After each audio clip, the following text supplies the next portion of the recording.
আপনারা ইউক্যালিপটাস গাছের নাম শুনেছেন নিশ্চয়ই।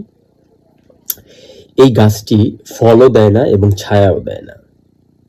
ইউক্যালিপটাস গাছ মাটির অনেক গভীর থেকে প্রচুর পানি শুষে নেয়। প্রতিদিন প্রায় 40 থেকে 50 লিটার পানি শুষে নেয় এবং এর আশেপাশে অন্য কোনো গাছ বা ঘাস জন্মাতে পারে না।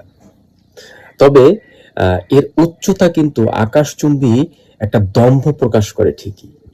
এখন কেউ যদি এই ইউক্যালিপটাস গাছ থেকে ফল ও ছায়া আশা করে, তাহলে এটাকে যে আসলে অজ্ঞতা বলবো নাকি আত্মঘাতী বোকামি বলবো, ভাষা খুঁজে পাচ্ছি না।